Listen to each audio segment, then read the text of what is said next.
Bonjour, je suis Myriam Marie, spécialiste de l'interprétation des rêves. Les rêves sont des messagers auxquels il est important de prêter une attention particulière. Parfois récurrents ou même étranges, les rêves ne sont jamais anodins. Ils peuvent nous en apprendre beaucoup, nous aider, souvent beaucoup plus qu'on ne le pense. Leur sens ou encore les messages qu'ils vous délivrent n'apparaissent pas toujours de manière évidente. C'est pourquoi je vais vous aider à les déchiffrer.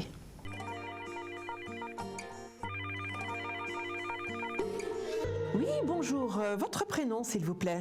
Alors, c'est José. Bonjour, José. Bonjour. Alors, José, vous avez fait un beau rêve.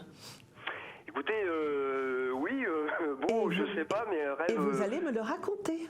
Alors en fait, je dévale en fait une colline. Je suis sur une colline en fait avec plein d'arbres, des arbres assez, on va dire verts. Oui, bien sûr. Mais c'est ce qui me marque. Hein. Et en fait, je dévale en fait, je dévale assez rapidement et je me casse la figure. En fait, je pars parmi tous ces arbres et je me relève en fait et je relève et je vois en fait un mur. Au-dessus, en fait, à côté, on va dire, et j'ai des copains, en fait, qui marchent sur ce mur. Voilà. Et donc, suite à ça, je remonte la colline. Ça paraît complètement... Non, c'est pas idiot du tout, du contraire. Je remonte la colline et j'arrive, en fait, dans une pièce où je suis en train de lire, en fait, une pièce de théâtre ou un scénario. Voilà, et je m'assois en fait et je parle en fait à des metteurs en scène ou à des professeurs de théâtre. Voilà. Et je me suis réveillé. Voilà.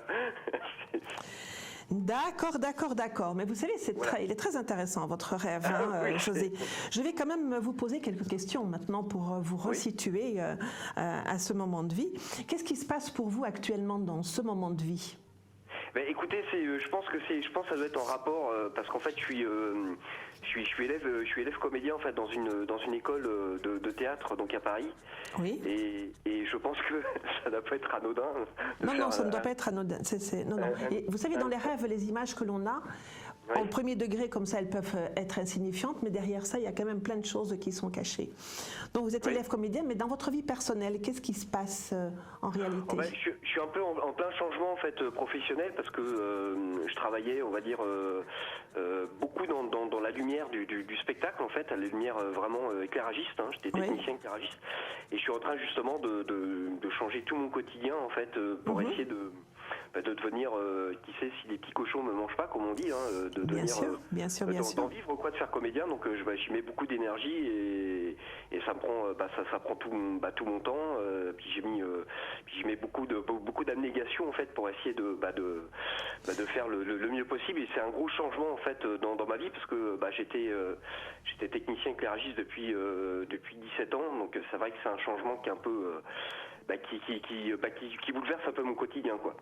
D'accord. Pendant ce rêve, quand vous faites le rêve, là, justement, quand vous dévalez la pente comme ça, qu'est-ce que vous ressentez à ce moment-là, vous? Est-ce que vous transpirez, vous avez peur, quel est le sentiment qui vous vient dans votre rêve, ou du moins le sentiment dont vous vous souvenez de votre rêve? Une espèce de, je sais pas, une espèce de peur en fait, je pense comme une peur en fait. De vous casser la figure quelque part. Hein? Oui, je parce pense. Que vous vous fracassez, c'est le terme que vous avez utilisé, fracasser. Ah oui, tout à fait. Et quand vous remontez, quel est le sentiment qui vous habite lorsque vous remontez la pente? Je me dis, je me relève et puis je grimpe la colline en fait avec beaucoup de force et de courage en fait, avec beaucoup de courage en fait là-haut et courage. Et je me sens fier même, je me sens fier de remonter, d'arriver. D'accord. Maintenant, revenons un petit peu aux petits personnages qui sont là-haut.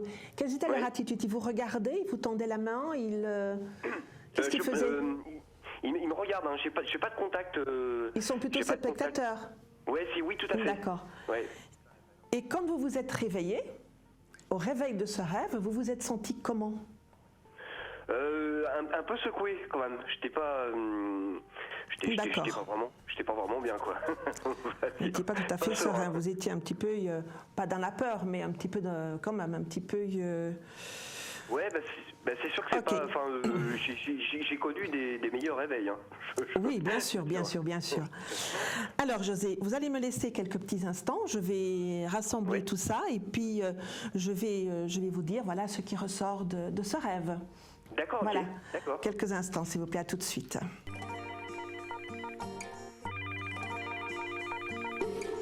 Alors José, ce rêve que vous venez de faire, ou en tout cas que vous avez fait quelquefois ces derniers temps, Oui. dans son ensemble, descendre, remonter, montre bien la période de vie dans laquelle vous êtes actuellement. Vous êtes en plein changement de vie, mais avec cette grande crainte que ce changement ne vous emmène dans une pente que vous allez dévaler et vous fracasser dans le bas, n'est-ce pas?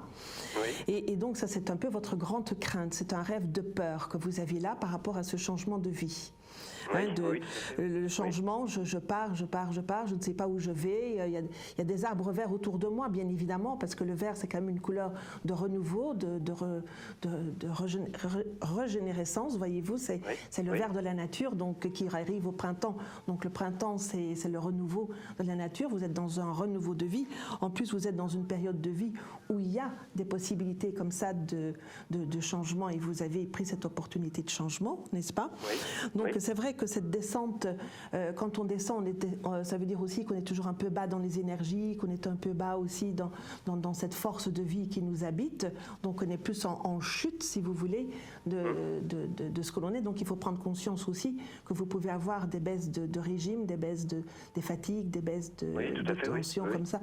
Pas de tension, mais des tensions nerveuses. Voyez-vous, il peut y avoir plein de baisses comme ça, de baisser dans son élan et tout ça, avec la peur, justement, toujours cette peur qui est derrière, parce que derrière ce rêve, il y a toujours en filigrane la peur qu'il y a derrière, parce que même lorsque vous remontez, normalement, quand on remonte une pente, là, on repart vers le succès, puisque remonter, on dit toujours « je monte vers quelque chose ». Voyez-vous, on remonte vers le succès, et même dans cette remontée vers le succès, vous vous réveillez quand même avec un sentiment de pas bien-être. Oui, tout à fait. Donc il y a toujours ce côté, cette peur qui est là-bas derrière. Donc cette peur qui est attachée au changement de vie que vous avez actuellement, mais ce qu'il faut retenir aussi pour vous, pour justement essayer de juguler cette peur, c'est que vous remontez.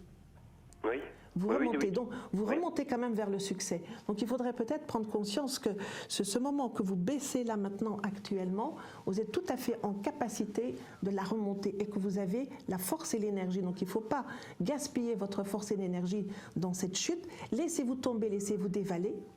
Ça c'est toujours très bien.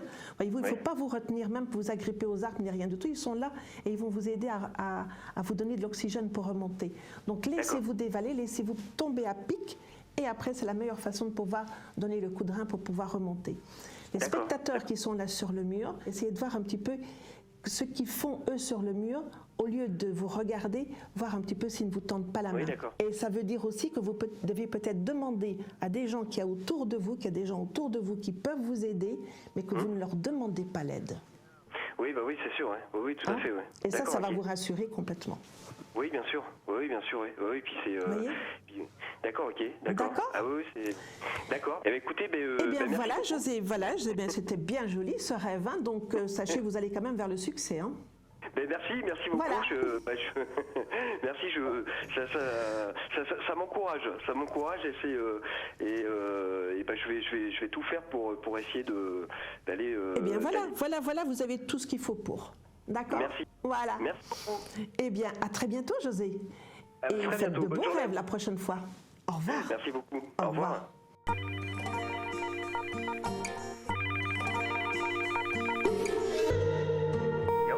On peut aussi provoquer les rêves. Comment ? Vous pouvez, avant l'endormissement, commander un rêve. Mais il ne surviendra, ou l'on ne s'en souviendra, que si on est dans de bonnes conditions de sommeil. Il y a aussi le rêve éveillé. Dans cette démarche, il faut se faire accompagner, quelqu'un qui vous guide dans vos méandres et surtout qui vous ramène à l'état de conscience. Votre accompagnateur vous guide dans une détente profonde ou un état de conscience modifié et vous suit pas à pas dans votre rêve. Il peut aussi l'orienter en fonction du but recherché. Par exemple, vous faire revivre un moment particulier.